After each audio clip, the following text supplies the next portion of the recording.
Walkers, we're back in glorious Funchal. We are joined by Jessie.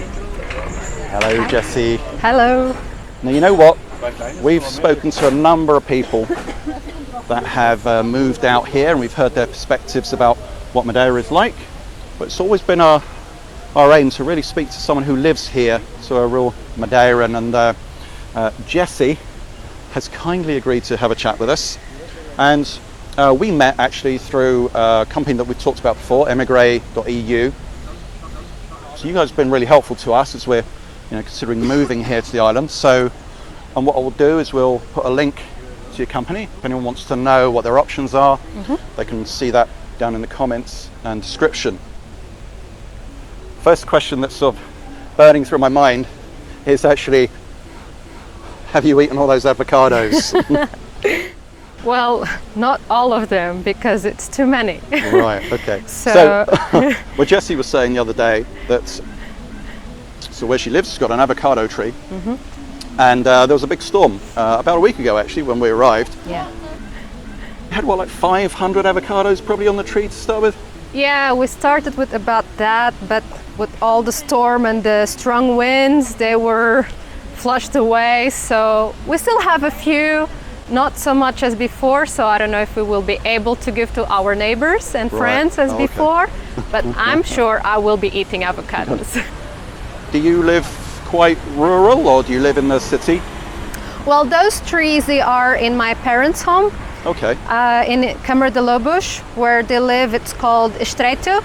Oh, which is just above, isn't it? Yeah, it's about 600 meters where they live. Beautiful view, but of course a bit higher up. But at that area, it's also known by the wine.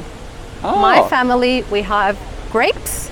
So in September, we go to my grandmother's home, we pick up the grapes, and we produce our own wine. So your parents were born on the island?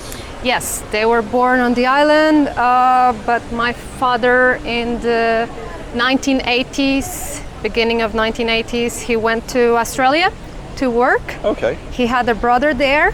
And then he met my mother here. She moved with her. So me and my brother, we were born in Australia. Yeah. So how long have you been back here then? Well, I came with 3 years old in 1996. And it was a one-way ticket. I guess there's been a lot of changes, isn't there? Like if you look back to say your grandparents, what was life like, do you think, for like people, say your grandparents' age or maybe even your parents? Well, even my parents, they haven't had the chance to study like me and my brother, or like the people nowadays. For example, my mother, she left the studies to go and help at home, her mother and the brothers. And my father, he had to leave the studies as well because his mother found a job and he needed to go and help their parents. And my grandparents, they were doing a lot of agriculture. My grandmother, she was doing embroidery. So all the brothers from my mother, they were helping my grandfather, the bananas, the vineyards, all the vegetables, and then selling in the farmer's market on the Saturday. Yeah. So the income wasn't that good. So there wasn't the opportunities to study like we have now.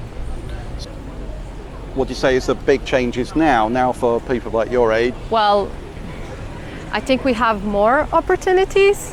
It's a matter of being catching them, of course. Okay. But also we have more access to technology and other things. It's very different.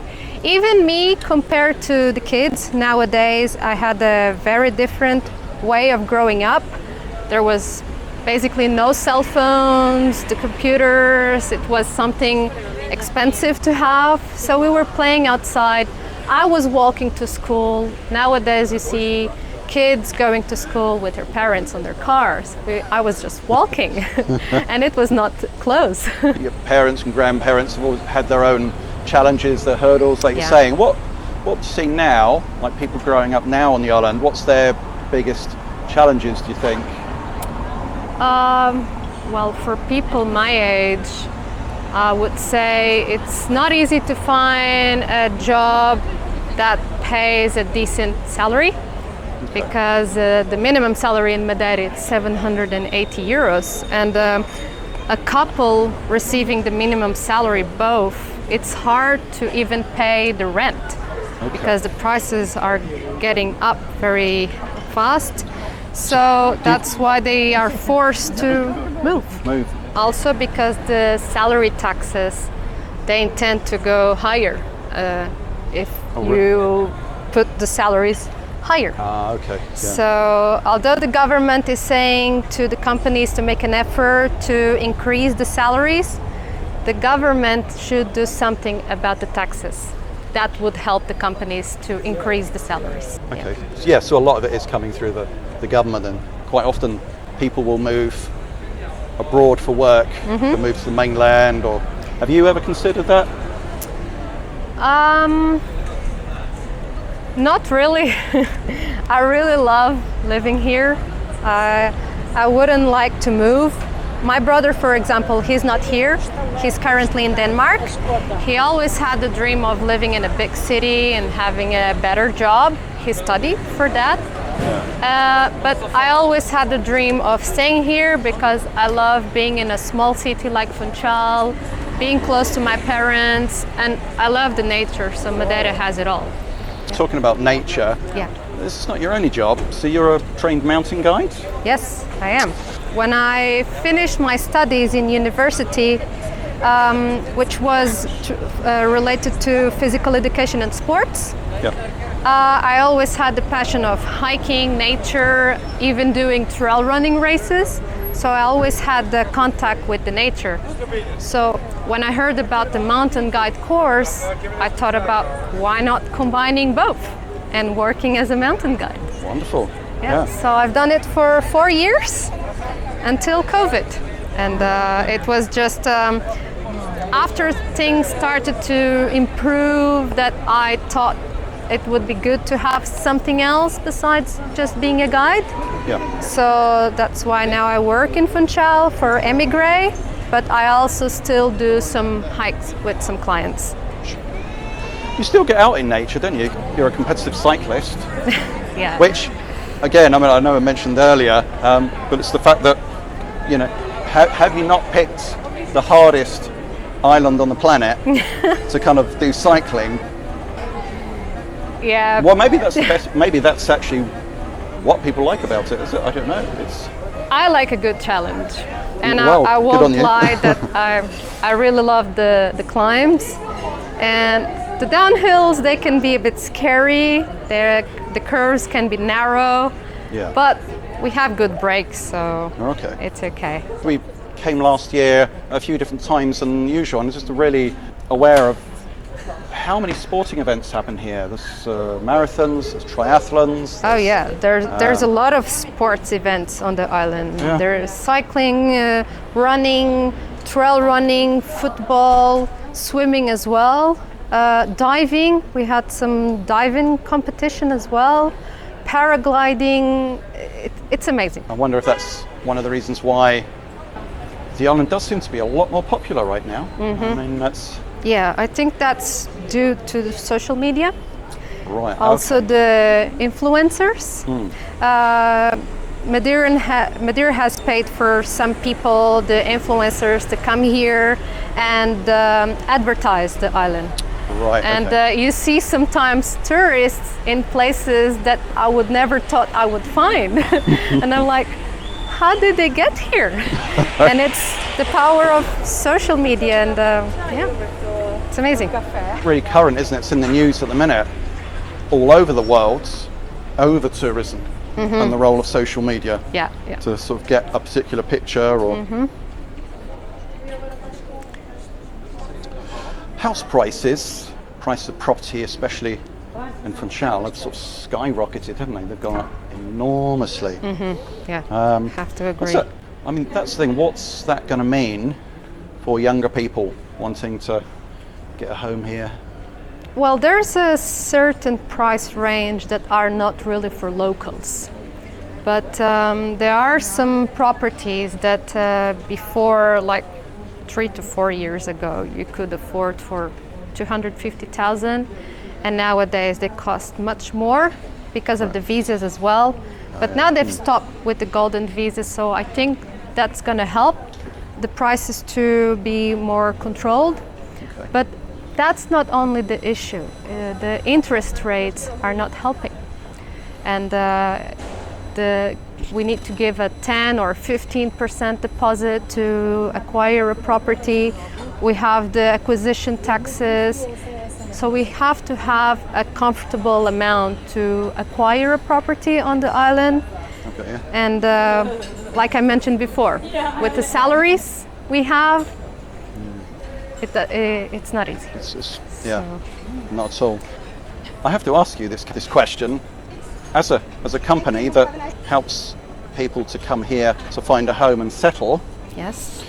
do you think you're playing a part in the cost of house prices going up? No, because even if it wasn't for us, the foreigners that wants to buy a property, they would end up buying it anyway. And the properties they normally buy, it's properties that normally are 500,000 plus. So that is not really on the local market. Okay. And if there is, it's not what is really damaging the potential for the Madeiran people to acquire. Is there a particular type of person that's looking to move here, or what do you sort of see?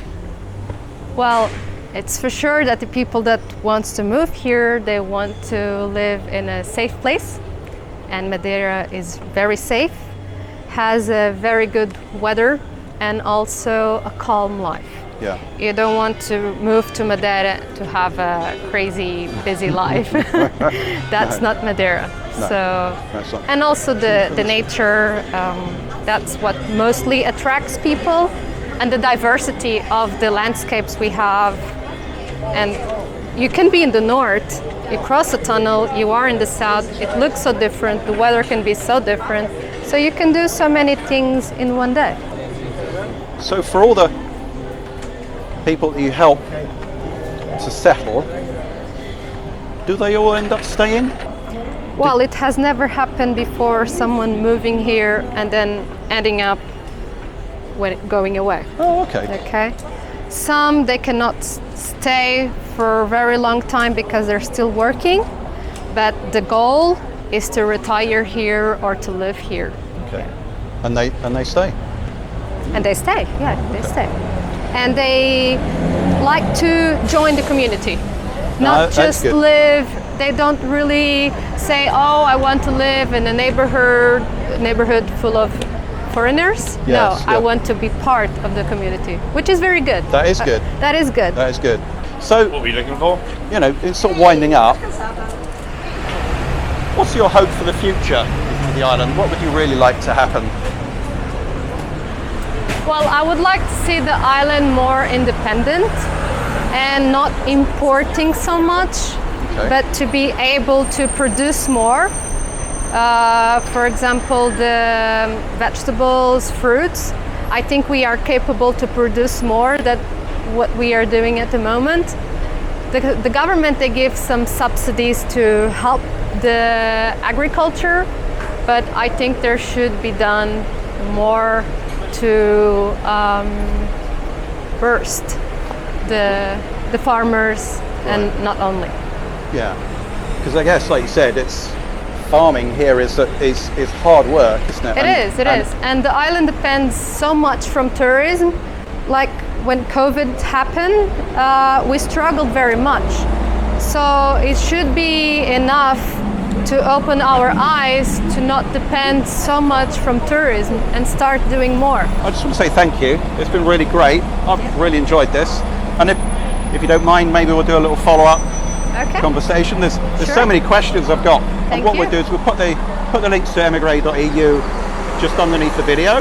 Yeah. So, because there's so many ways, I think, you know, you've helped us, and there's so many ways you can advise people and help people coming here. So Okay, I really sounds good. appreciate that too.